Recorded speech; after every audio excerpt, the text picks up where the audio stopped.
नमस्ते, मैं डॉक्टर प्रफुल्ल गाडगे। मैं संशोधन करता हूँ और कृषि जीव रसायन शास्त्र में संशोधन करता हूँ।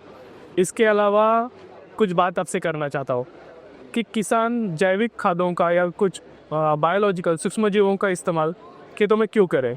क्या उसकी ज़रूरत है?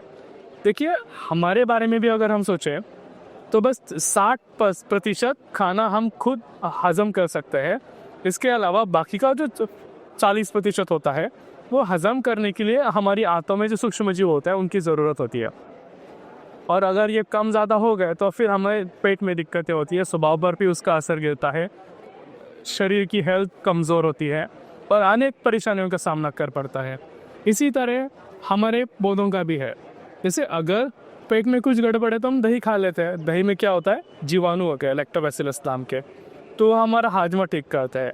इसी तरह ज़मीन में हमारी पौधों के लिए जो उनका पेट होता है वो उनकी जड़ों के साथ रहने वाली मिट्टी है और इसमें जो उनका डाइजेशन होता है वो उसमें उपलब्ध सूक्ष्मजीवों की मदद से होता है। ये सूक्ष्मजीव मिट्टी में उपलब्ध जो खाना है, जो न्यूट्रिशन है, जो खाद है, वो पौधों को सहजता से उपयोग करने में मदद करते हैं। इस उपलब्धि के अलावा जो भी कीड़ है, जो भी रोग कारक जंतु है, इनसे भी संरक्षण इन सूक्ष्मजीवों की जीवन से हमारे पौधों को मिलता है। और एक बड़ी बात हम देखते हैं कि बहुत बार वातावरण में ऐसे बदलाव होते हैं जो हमारी फसल खराब कर देते हैं। तो इन बदलावों से कैसे सामना किया जाए? तो इस सामना करने की, बदलाव से लड़ने की जो क्षमता है हमारे पौधों को इन सूक्ष्मजीवों से मिलती है। लेकिन जब से हम खेतों में रासायनिक फफूंदनाशक डाल रहे हैं, प्रतिजैविक एंटीबायोटिक्स डाल रहे हैं, इनसे हमारी खेतों के, हमारी पौधों की आंतों के या हमारी मिट्टी की जो सूक्ष्मजीव की क्षमता है, वो सूक्ष्मजीवों का प्रमाण है, वो कम होते जा रहा है। और जैसे कम होते जा रहा है वैसे हमारी खाद की लागत बढ़ रही है, कीटनाशक की लागत बढ़ रही है, फफूंदनाशक की लागत बढ़ रही है और हमारा ओवरऑल प्रोडक्शन कॉस्ट बढ़ रहा है।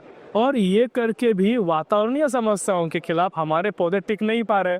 तो ये टिकने के लिए, हमारा एक्स्ट्रा का खर्चा कम करने के लिए, हमारी मिट्टी फिर से उपजाऊ करने के लिए हमें सूक्ष्म जैविक आधारित जो खाद है, जो कीटनाशक है, जैविक कीटनाशक है, जैविक फफूंदनाशक है, इनका इस्तेमाल करना चाहिए।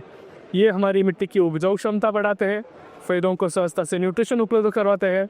इसके अलावा वातावरणीय बदलावों से लड़ने के लिए उनको सुरक्षा प्रदान करते हैं। अगर ऐसा रहेगा तो ही हमारी खेती खुशहाल बनेगी, तभी हमारी आय में कुछ उत्पाद होगी, इनकम होगी। और देखिए, एक बात और है, अगर मिट्टी जिंदा है तो ही खेती चलने वाली है और तो ही तभी हम सस्टेन करने वाले हैं। इसलिए हमें मिट्टी की सजीवता जो है उसके ऊपर ध्यान देना पड़ेगा, वो बरकरार रखनी पड़ेगी। और अगर हमारी मिट्टी में समस्याएं है तो इस सजीवता को पुनर्भरण करके हम हमारी खेती फिर से खुशहाल कर सकते हैं और हमारे खेत लहला सकते हैं और अच्छी उत्पाद हमें मिल सकती है। धन्यवाद।